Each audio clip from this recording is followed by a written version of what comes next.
प्रिय विद्यार्थियों नमस्ते। आपका आपके अपने YouTube चैनल में हार्दिक स्वागत अभिनंदन। मैं हूं डॉक्टर सत्यम उदिता स्नेही, असिस्टेंट प्रोफेसर संस्कृत। आज हम BA तृतीय वर्ष के संस्कृत पाठ्यक्रम का एक सामान्य परिचय देखेंगे कि आपके कोर्स में क्या क्या रखा गया है। जैसा कि आपने प्रथम और द्वितीय वर्ष की कक्षाओं में पढ़ा है, उनमें आपने देखा कि ग्रामर थोड़ा कम था, व्याकरण थोड़ा कम था, परंतु जो तृतीय वर्ष का पाठ्यक्रम है उसमें ग्रामर का महत्व काफ़ी है, क्योंकि आप अंतिम वर्ष में हैं। BA तृतीय वर्ष जो है वो स्नातक अंतिम वर्ष होता है, तो इसमें आपको वह संपूर्ण व्याकरण जाननी चाहिए, जिसके माध्यम से आप उसको जान करके आगे अगर संस्कृत विषय को आपकी MA की कक्षाओं में आप चुनना चाहें तो वो आपको उपयोगी सिद्ध हो। तो देखिए, जैसा कि स्क्रीन पर आपको दिखाई दे रहा है, जयनारायण व्यास यूनिवर्सिटी के BA तृतीय वर्ष का पाठ्यक्रम हम देख रहे हैं आज। तो इस पाठ्यक्रम में 2 प्रश्न पत्र होते हैं।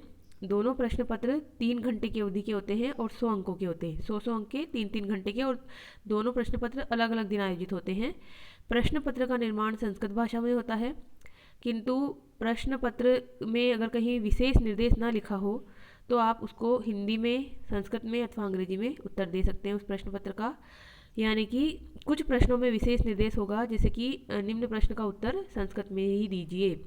जो कि छोटे प्रश्न होते हैं 2 अंकों के, वहाँ संस्कृत में ही पूछा जाता है और आपको उनको 2 नंबर प्राप्त करने के लिए संस्कृत में उत्तर देना होता है, और वो बहुत आसान होता है, छोटा सा। जैसे कि पूछ लेंगे कि अभिज्ञान शाकुंतलम में कितने अंक हैं, तो आप लिख दोगे 7 अंक, 7 अंक।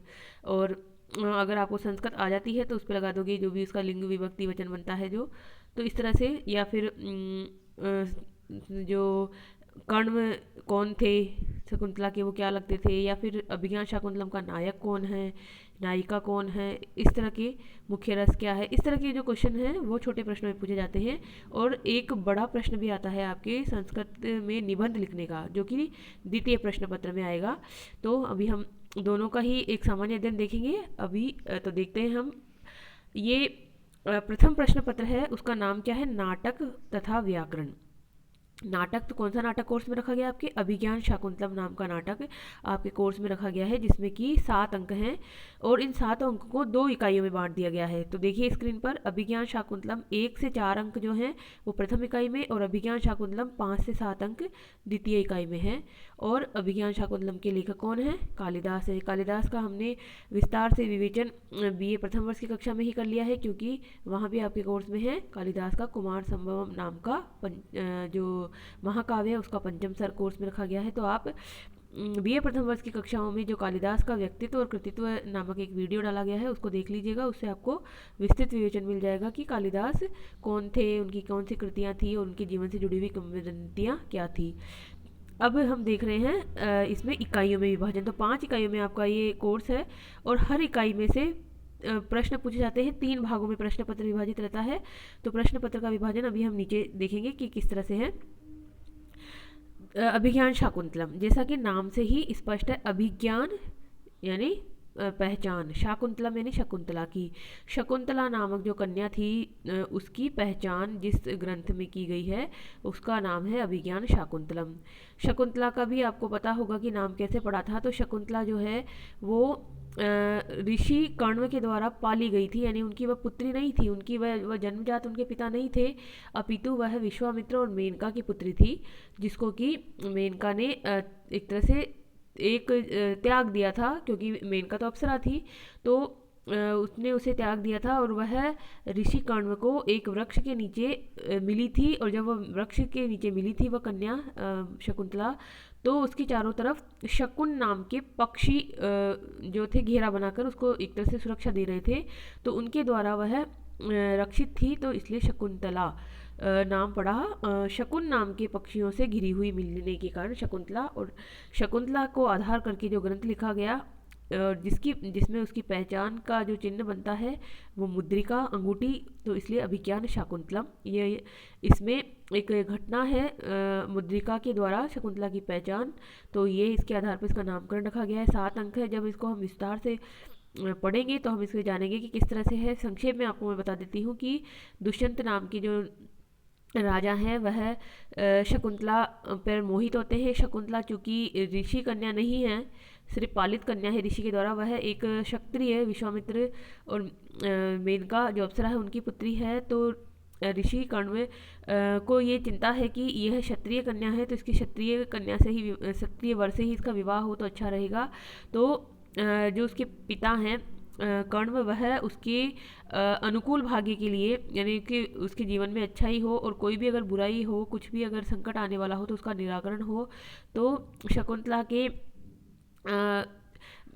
जो संकटों का समाधान करने के लिए शची तीर्थ में जाते हैं ऋषि कण्व। और पीछे से जब आश्रम में शकुंतला है, उसकी सखियां भी है, तो वहाँ पर शिकार खेलने के लिए राजा दुष्यंत का उस वन में प्रवेश होता है और एक मृग का पीछा करते करते वह आश्रम में पहुँच जाते हैं। आश्रम में पहुँचने के बाद वह शकुंतला को देखते हैं, तो वह शकुंतला पर एक तरह से ये जानकर कि यह क्षत्रिय कन्या है, उसे अपने योग्य पाते हैं कि ये इनसे मैं विवाह कर सकता हूँ, और वह उन पे उनके रूप सौंदर्य पे मोहित हो जाते हैं और उनसे उन्हें प्रेम हो जाता है। शकुंतला को भी राजा से प्रेम हो जाता है।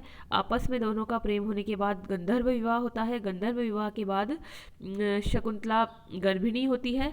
राजा को अपने राज्य लौटना होता है और वह शकुंतला को अपनी एक अंगूठी देकर ये कहते हैं कि इसमें जितने अक्षर है तुम उनको प्रतिदिन एक एक करके गिनना, और जब तक ये समाप्त होगा उससे पहले ही कोई मेरा विश्वस्त व्यक्ति आपको आकर ले आएगा राजधानी में, अंतपुर में मैं आपको बुला लूँगा।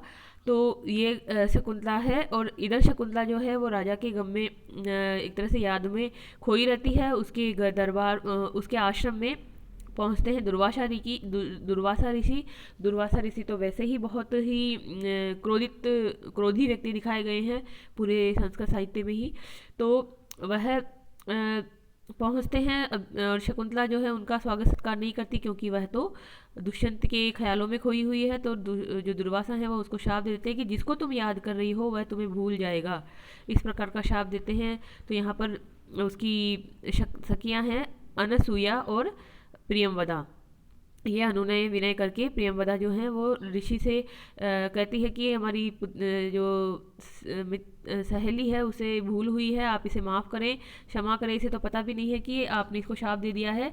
तो शाप का निराकरण बताते हैं दुर्वासा ऋषि की अगर कोई पहचान का चिन्ह अगर राजा को दिखाया जाएगा, जो इनके पति हैं उनको दिखाया जाएगा, तो वह इनको पहचान लेंगे और कोई संकट नहीं होगा।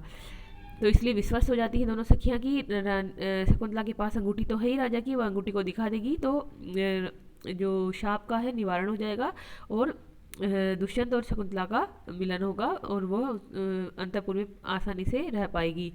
अब शकुंतला गर्भिणी है और इधर जो है वो राजा अपने राजकाज में व्यस्त हो गया है और शाप की वजह से पूरा सब कुछ भूल गया है प्रभाव की, मतलब कभी उन्होंने शकुंतला से गंधर्व विवाह किया था और वो आश्रम में उनका इंतजार कर रही है, वो पूरी तरह से भूल गए हैं।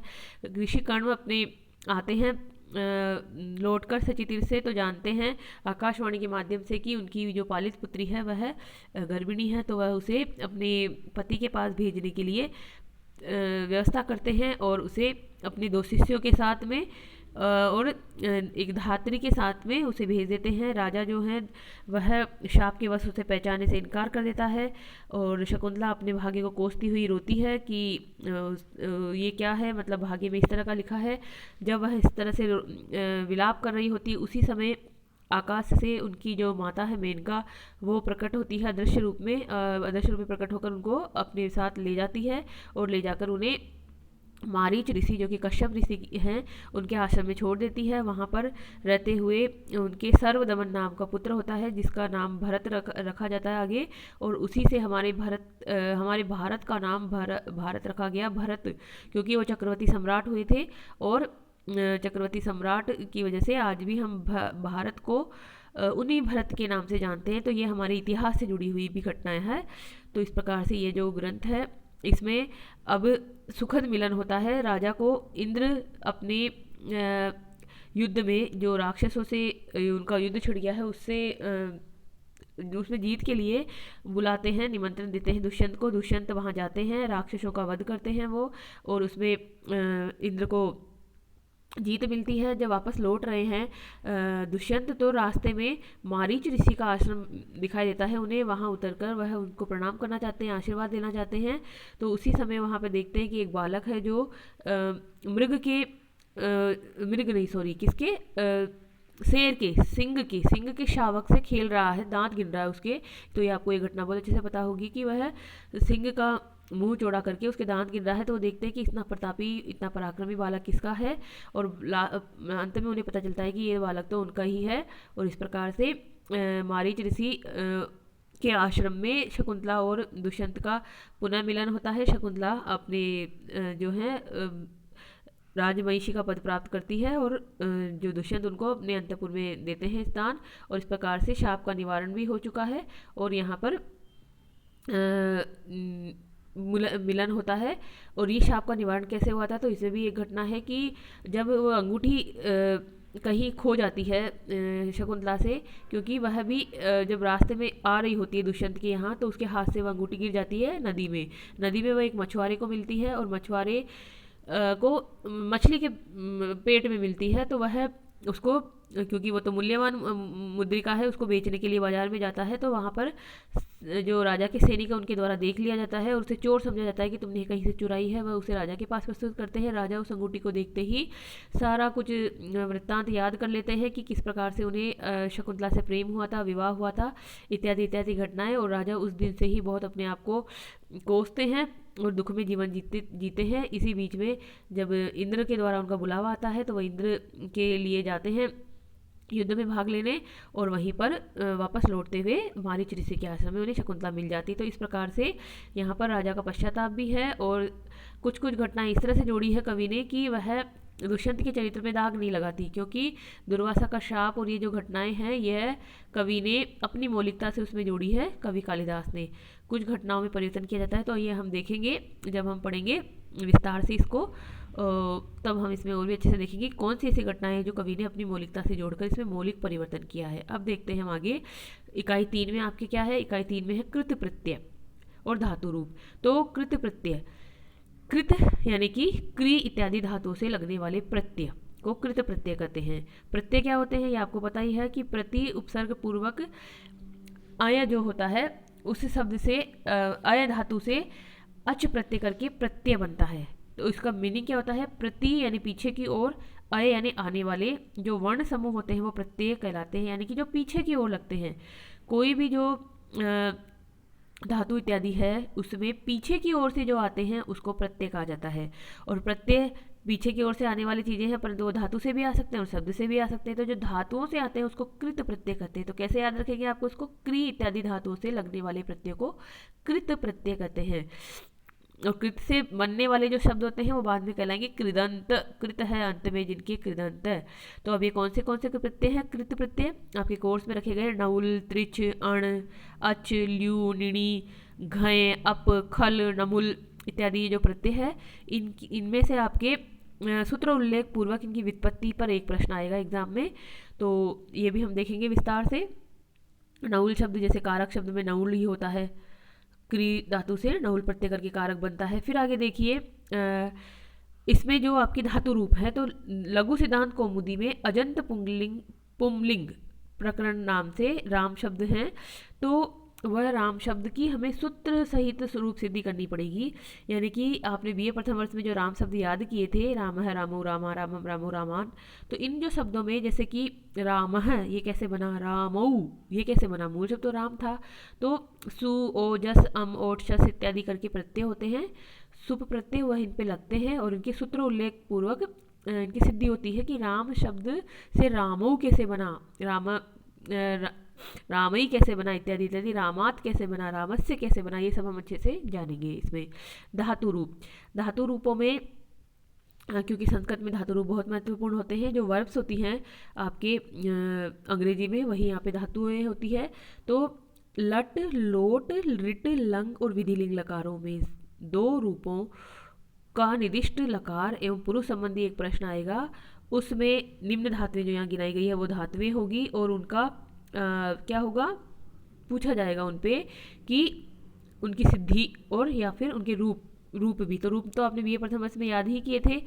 तो यहाँ पर फिर से देख लीजिए, लट लकार वर्तमान काल में होता है, लोट लकार आज्ञार्थक अर्थ में होता है, लिट लकार जो है वो भविष्य काल के लिए यूज होता है, लंग लकार भूतकाल के लिए होता है, और विधिलिंग लकार चाहिए अर्थ में प्रयुक्त होता है, करना चाहिए इत्यादि में। तो इस प्रकार से यहाँ जो धातुएं गिनाई गई है, हस, पठ, दृश्य, स्ताव, वृत्त, भ्रम, तुद, इण, सिच, चर, गण, चिंत, अस, हन, दा, क्री, ज्ञा, तन, ब्रू, हा, जन इत्यादि धातुएं हैं। इनसे संबंधित आपको पांचों लकारों में रूप याद करने हैं और लकार और पुरुष संबंधी प्रश्न आपके आएगा। अब आता है आपका तद्धित प्रत्यय।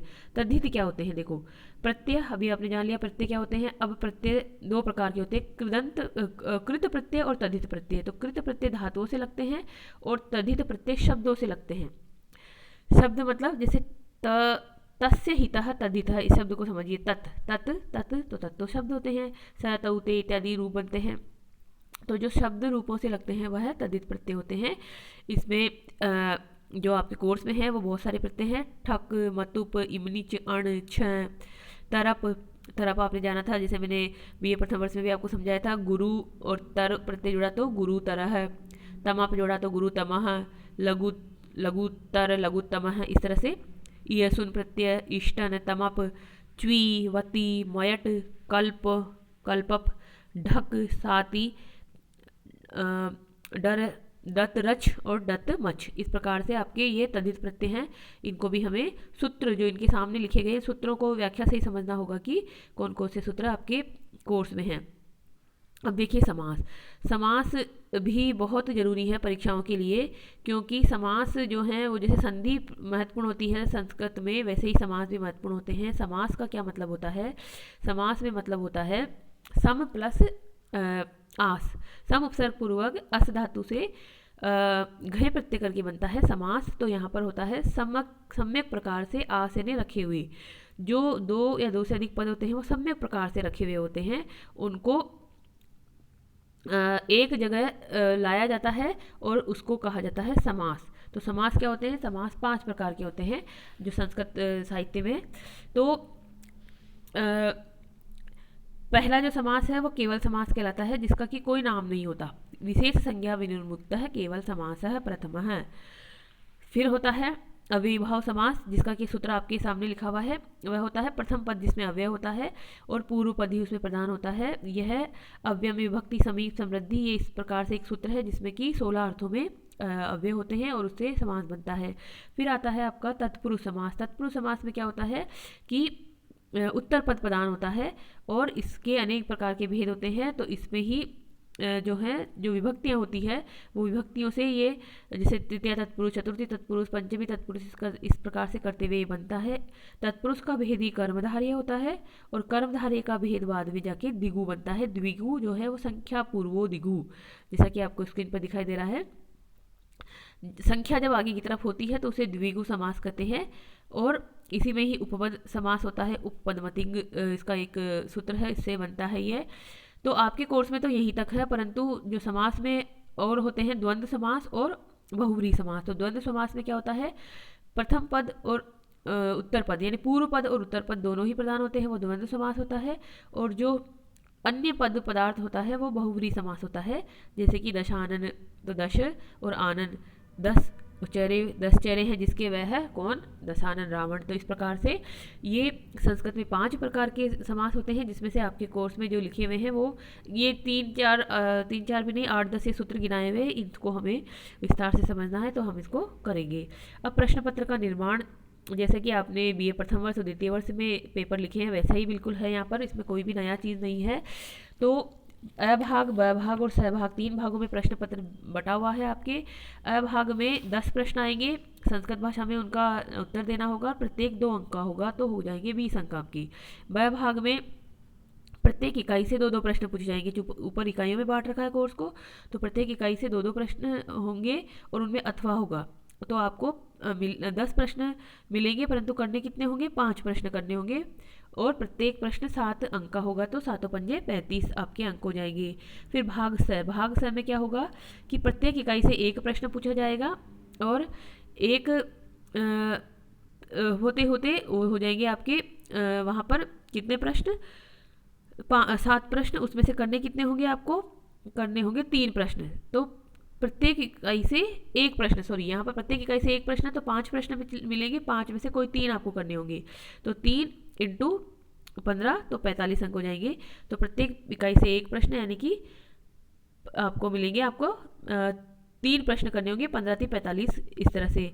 यहाँ पर आपके कोर्स में इतनी सारी किताबें लिखी गई है, परंतु आप इनमें से अभिज्ञान शाकुंतलम नाम की एक ग्रंथ खरीद लीजिएगा, जो कि विश्वविद्यालय प्रकाशन का है। बाकी आपको कोई ये ना मिले, कोई दूसरा मिले तो दूसरा भी आप खरीद सकते हैं। संस्कृत व्याकरण के लिए तो आप लघु सिद्धांत कौमुदी खरीदिएगा, और भी जो ग्रामर की किताबें हैं वो आपको मैं बता दूंगी जब हमारी कक्षाएं शुरू होगी तब। अब देखते हैं हम द्वितीय प्रश्न पत्र। द्वितीय प्रश्न पत्र में क्या है, देखिए, वेद, उपनिषद, भारतीय दर्शन, व्याकरण, निबंध, इतना बड़ा इस पेपर का नाम है, आपको पेपर का नाम भी याद होना चाहिए।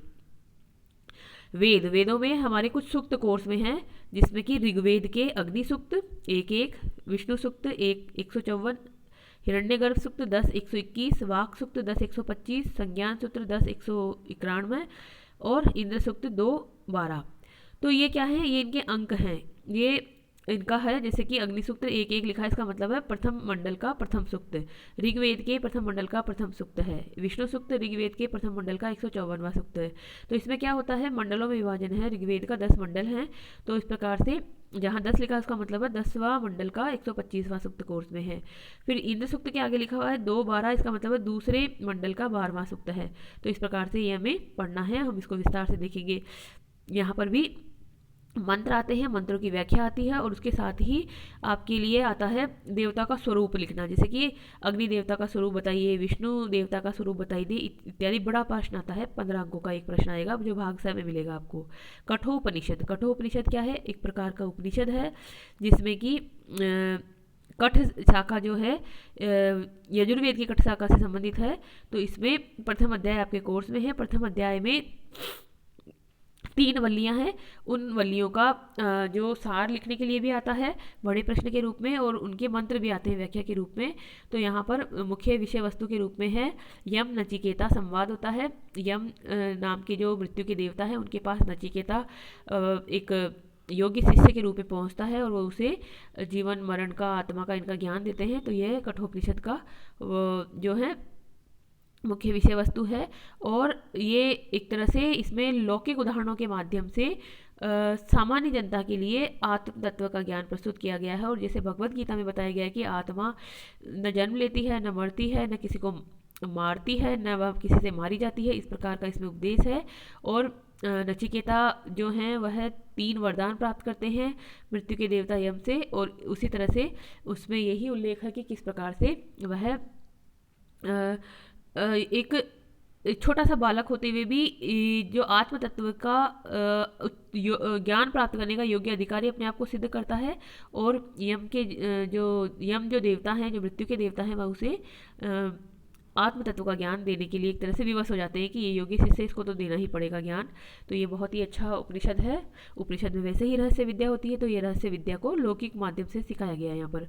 फिर आता है आपका व्याकरण। व्याकरण में क्या है, लघु सिद्धांत कौमुदी में आपके लिट लकार और लंग लकारों में से भू धातु के 6 में से 3 रूपों की सिद्धि आएगी। तो भू धातु आपने रूप तो याद ही कर रखे हैं, भवती, भवत, भवंती, इस प्रकार से लट लकार में बनते हैं, पर यहाँ पर लिट और लंग में आपको करना है, और 6 में से 3 रूपों की सिद्धि दिखानी है, यानी सूत्र उल्लेख पूर्वक दिखाना है कि कैसे रूप सिद्ध होता है। भू जो है वो कौन सी धातु है, जैसे पठ परस्मैपदी धातु है, वैसे भू भी परस्मैपदी धातु है। और अब आती है अगले में ख भाग में एद धातु। एद धातु क्या है, आत्मनेपदी धातु है। तो एक परस्मैपदी धातु भू धातु और एक आत्मनेपदी धातु ए धातु, इन दोनों पर ही आपको रूप सिद्धियां करनी है। इसमें ए धातु में लट, लोट, लिट, लंग और विधि लिंग लकार, इस प्रकार से आपके लकार विभाजित किए गए हैं। अब आता है आपका दर्शन। देखो, वेद, उपनिषद, भारतीय दर्शन, व्याकरण और निबंध। तो ये वेद हो गया, उपनिषद हो गया, फिर हमने देख ली व्याकरण। अब देखते हैं दर्शन और निबंध। तो जो नाम लिखा हुआ है ऊपर 5, उसमें तो ये 5 इकाइयों में बटा हुआ है आपका कोर्स। दर्शन में भारतीय दर्शन होते हैं जो आस्तिक दर्शन और नास्तिक दर्शनों में विभाजित हैं। तो आस्तिक दर्शनों में जो षड दर्शन होते हैं उसमें सांख्य, सबसे पहले देखिए चारवाक, न्याय, वैशेषिक, सांख्य, योग, मीमांसा और वेदांत। और जो नास्तिक दर्शन होते हैं उसमें होता है चारवाक, जैन, बौद्ध, ये नास्तिक दर्शनों में आते हैं। तो इस प्रकार से 3 नास्तिक दर्शन और 6 आस्तिक दर्शन होते हैं, इनको मिलाकर बनते हैं कुल 9 दर्शन। तो इस प्रकार से हमें इनका एक सामान्य परिचय तो आप ले ही लेंगे, परंतु प्रश्न आपको एग्जाम में कैसे मिलेंगे? प्रश्न मिलेंगे आपको जो आपके स्क्रीन पर दिखाई दे रहे हैं समग्र रूप से, कि कार्य कारण भाव सिद्धांत, यानी कि इसमें भारतीय दर्शन में वर्णित कार्य कारण भाव सिद्धांत आपको समझाना है। तो यहाँ पर आपको सारा ही मिक्स रखना पड़ेगा कि सांख्य, योग, मीमांसा, वेदांत इत्यादि में किस प्रकार से इसको कहा गया है, किस तरह से कारण कार्य को मानते हैं वो। ईश्वर के संदर्भ में भी सभी का समग्र रूप से आपको देखना है। तो भारतीय दर्शन में ईश्वर, भारतीय दर्शन में कर्म सिद्धांत, पुनर्जन्म सिद्धांत, निष्काम कर्म, प्रतीत्य समुत्पाद और अनेकांतवाद। तो ऊपर तक जो कर्म है निष्काम कर्म जो है वो ऐसा कर्म जो कर्म आप करो पर फल की इच्छा मत करो, जो कि गीता का उपदेश होता है मुख्य रूप से, जो होता है कर्मण्यवाधिकारस्ते मा फलेषु कदाचन माँ कर्म फल हेतुर्भूम कश्चित अकर्मणि। तो इस प्रकार से यानी कि कर्म करो, फल की इच्छा मत करो, कर्म से आप अलग भी मत रहो, क्योंकि जो कर्म फल हैं वह तो मिलेंगे ही, आपको कर्म तो करना ही पड़ेगा। फिर आता है प्रतीत्य समुत्पाद। प्रतीत्य समुत्पाद ये बौद्ध दर्शन का एक तरह से कारण कार्यवाद सिद्धांत है। इसमें क्या होता है? प्रतीत्य समुत्पाद, प्राप्त करके उत्पत्ति, यानी कि कारण को प्राप्त करके कार्य की उत्पत्ति इसमें होती है, प्रतीत्य समुत्पाद। बहुत इंपॉर्टेंट है परीक्षा की दृष्टि से आपको ये। फिर आता है अनेकांतवाद। अनेकांतवाद जो है वो जैन दर्शन का सिद्धांत है। अनेक अंत होते हैं वस्तुओं के, यानी कि अनेक प्रकार से गुणधर्म होते हैं, कोई एक तत्व सही नहीं होता है। इसी में स्यादवाद सिद्धांत भी आ जाता है कि यानी कि एक किसी का कोई जो एक पक्ष होता है वही सब कुछ नहीं होता है, परंतु कोई भी वस्तु जो होती है वो अनेक पक्ष को रखती है और हमें सारे पक्षों को ही महत्व देना चाहिए। अनेक अंत वाली होती है, अनेक प्रकार के विचारों वाली होती है वस्तुएं, तो इस प्रकार से अनेकांतवाद है। फिर आता है निबंध। संस्कृत में आपके आता है निबंध लेखन। तो इकाई 5 है में ये निबंध है। तो बड़े प्रश्न में आपको संस्कृत भाषा में निबंध लिखना होगा एक, और वो इसी प्रकार से प्रश्न में आता है कि जैसे आ जाएगा संस्कृत शिक्षा का, संस्कृत भाषा का महत्व, पर्यावरण, दहेज प्रथा, या मम प्रिय पुस्तक, या मम प्रिय जो शिक्षक, किसी भी रूप में प्रश्न मिल सकता है आपको। पूर्व जो प्रश्न पत्र है उनका अवलोकन करने से आपको पता चलेगा कि किस प्रकार के निबंध आए हैं। और चूंकि ये इकाई के रूप में बटा हुआ है आपका सिलेबस, तो इसी इकाई में से एक छोटा प्रश्न भी मिलेगा आपको भाग में, यानी कि 5 वाक्य लिखने होंगे किसी एक विषय पर संस्कृत में। फिर भाग में भी आपको मिलेगा छोटा लेख लिखने के लिए, और फिर सहभाग में भी मिलेगा निबंध लिखने के लिए। तो निबंध में तो फिर भी आपको जो सहभाग होगा वहाँ पे विकल्प मिल जाएगा, क्योंकि कोई 5 में से कोई 3 प्रश्न करने होते हैं, तो आप वहाँ तो संस्कृत लिखने से बच सकते हैं, परंतु अभाग और भाग में आपको कोई विकल्प नहीं मिलेगा, वहाँ आपको संस्कृत लिखना ही होगा। तो इसलिए आप संस्कृत लिखने का भी अभ्यास करें और संस्कृत से भागे नहीं, पढ़ाई करें। अब प्रश्न पत्र का निर्माण तो आपके जो मैंने अभी आपको पहले समझाया था वही है, बिल्कुल फिर से देख लीजिए। भाग में 10 प्रश्न, 2 अंकों के प्रत्येक प्रश्न पे, तो 20 अंक हो गए। भाग में 5 प्रश्न, प्रत्येक प्रश्न 7 अंक का, और सहभाग में 3 प्रश्न, प्रत्येक प्रश्न 15 अंक का, तो कुल हो गए 45 अंक। और इकाइयों में बटा हुआ है आपका, प्रत्येक इकाई से कुछ ना कुछ आता है, और जो ऑप्शन होते हैं वो इकाई अनुसार ऑप्शन होते हैं। ऐसा नहीं है कि निम्न में से कोई एक कर लीजिए, ऐसा नहीं होता। प्रथम इकाई में ही 2 प्रश्नों में से एक करना होगा, द्वितीय इकाई में भी 2 में से एक करना होगा, इस तरह से यहाँ पर है। तो जो सहभाग उसमें फिर भी यह है कि खुली चॉइस होती है, यानी कि कोई 5 में से कोई 3 कर लीजिए। शब्द सीमा और ये सब आपकी स्क्रीन पर दिखाई दे रही है कि किस तरह से आपको प्रश्नों को लिखना है। प्रथम भाग में 30 शब्द हैं, द्वितीय भाग में 250 शब्दों में लिखना है, और तृतीय भाग में 500 शब्दों में लिखना है। तो इस प्रकार से आपको ये प्रश्न पत्र करना है। अब देख लो आप सहायक पुस्तकों के रूप में, तो एक पुस्तक तो मैंने आपको बता दी, कौन सी पुस्तक? अभिज्ञान शाकुंतलम नाम की पुस्तक है। पूरी समग्र पुस्तक खरीदनी है आपको, जो कि आपको मिल जाएगी किसी भी पुस्तक की दुकान पे जाइएगा तो आपको मिल जाएगी। विश्वविद्यालय प्रकाशन की ज़्यादा अच्छी मानी जाती है, वो ले लीजिएगा। फिर आता है आपका कठोपनिषद का प्रथम अध्याय लीजिएगा। उसमें गीता प्रेस गोरखपुर का तो है ही, वो तो बहुत सस्ता होता है, बहुत अच्छा होता है, परंतु कुछ विस्तार से लेंगे तो कोई दूसरा भी आप ले सकते हैं। इसमें प्रथम अध्याय पूरा होना चाहिए, जिसमें 3 वल्लियाँ हो। फिर आप देखिए भारतीय दर्शन पे आप लिखिए चंद्रधर शर्मा की किताब लीजिएगा, CD शर्मा इसको कहते हैं शॉर्ट में। और उसके बाद आप लीजिए निबंधों पे लेनी है आपको, तो निबंध पारिजात नाम की किताब होती है, वो ले लीजिए। या निबंध शतकम भी होती है कपिल देव द्विवेदी की, वो ले सकते हैं। फिर आता है आपका लघु सिद्धांत कौमुदी। लघु सिद्धांत कौमुदी महेश कुशवाहा नाम के एक लेखक है, उनकी किताब लीजिएगा, तो उसको आप लेंगे तो आपका समग्र उससे चीज़ें कवर हो जाएगी जो भी हमने अभी ग्रामर की देखी है चीज़ें, कृदंत, तद्धित, जो अजंत पुंलिंग प्रकरण है, या फिर संधि, समास, प्रत्यय, सब तरह की चीज़ें उसमें होती है। तो एक लघु सिद्धांत कौमुदी आप खरीद लीजिए, क्योंकि आपके लिए ये बहुत उपयोगी होगी। तो आज हम अपने इसको यही विराम देते हैं। आपने जान लिया कि किस प्रकार से BA तृतीय वर्ष में आपको अध्ययन करना है, किन किन ग्रंथों को खरीदना है। वीडियो अच्छा लगा हो तो लाइक कर दीजिए, पहली बार चैनल पर आई है तो सब्सक्राइब कर लीजिए, और किसी भी तरह का कोई सुझाव हो तो यूट्यूब में कमेंट बॉक्स में अवश्य लिखें। कल फिर मिलेंगे किसी अन्य विषय के साथ, तब तक के लिए धन्यवाद। जयतु संस्कृतम जयतु भारतम, जयतु संस्कृतम जयतु भारतम। धन्यवाद।